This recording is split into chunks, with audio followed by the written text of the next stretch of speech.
Welcome everyone to another video.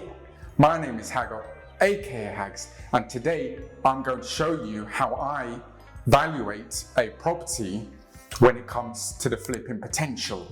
And there is a lot to it, but in today's video you will see me discuss with my builder the sort of figures and what needs doing with a potential flip project that I've been offered, and then see if it actually works at the end of it. So I'm waiting for my builder to turn up now. He should be here any minute now. So stay tuned and let me know if you have any other questions regarding flipping properties. So you know, she's offered me another house. Okay. A couple of roads away. Yeah. Terrace though. Has a driveway, has heating already. But the boiler's in a bedroom. Radiator everywhere, but then everything else needs doing. So this property is a 3-bedroom terraced house which has been offered to me by the agent I've now done 2 flips with. So they've not only been able to provide me with 2 properties, but I have done them up and gone back to them to sell them on for me. How much? It sold at but if I put in an offer of around they'll accept it because it fell through. So a breakdown of the situation with this house is the seller has sold the property.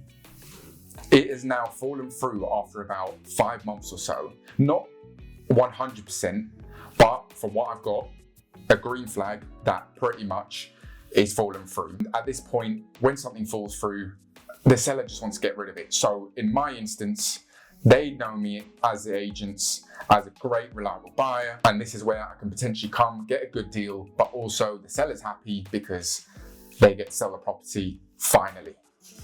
So they were like, you know. What needs to be done? It's already laid out like, you know, this house now, like this, it's already laid out like this. Okay. So the kitchen's like this, but it needs updating, obviously. New kitchen, new bathroom? Yes. Okay, but the structure is already there? Already there.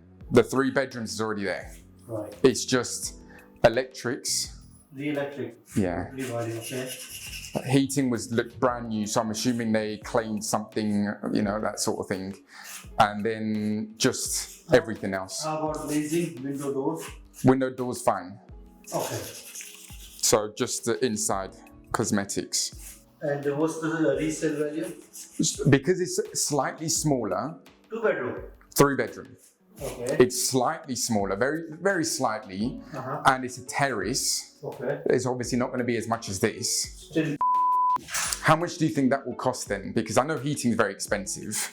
So once we knock that off, if we say everything but heating, no structures in, no stud wall or nothing like that. How's the wall? I can actually show you this.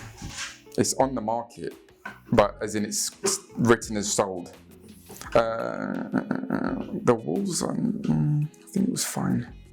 The renovation that I have to do for this one is slightly different to, again, my most recent flip, should I say, because the layout is as a 3 bedroom. Bathrooms downstairs, split with the kitchen. You'll see some photos of it.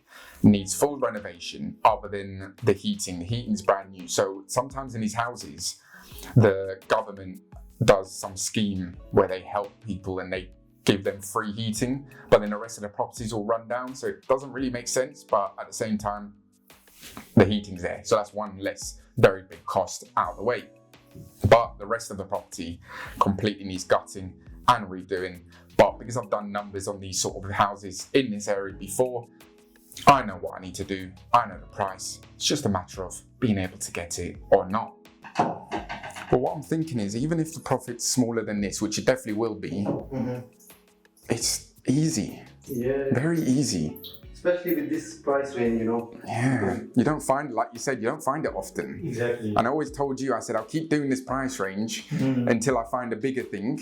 So this is, you know, guaranteed. Guaranteed, isn't it? Yeah. You know, no stress. You know how much you're making really, unless the market collapses.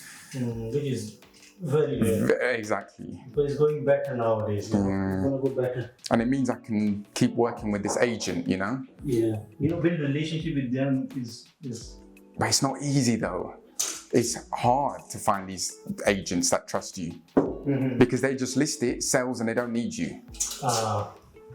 Because this just sold and they came back to me. Even this one here, you know, it fell through and they came to me. I don't know how I got it for the price I did. Once you do 1-2 property with them, you know, they're more comfortable. They know it's guaranteed for them. Yeah. Wasting time their own. When I go to the property viewing, and most importantly is what the agent hasn't shown in the photo. So when I discuss these things with my builder, I'm showing him my photos, which shows everything, just in case there's a massive crack somewhere or the wall's collapsing. And obviously the agent hasn't got that shot because obviously why would they post that shot? So I'm showing my builder absolutely everything, telling him what absolutely everything he's doing, and he just gives me the feedback of certain things we can do. I don't want to cut corners on anything. I want to do things efficiently and just get it done to the highest standard so I can get the maximum value at the end of it. These houses around these areas just fly off the market. They're not even on the market for long. So these ones I'm getting very lucky with. So I'm very grateful.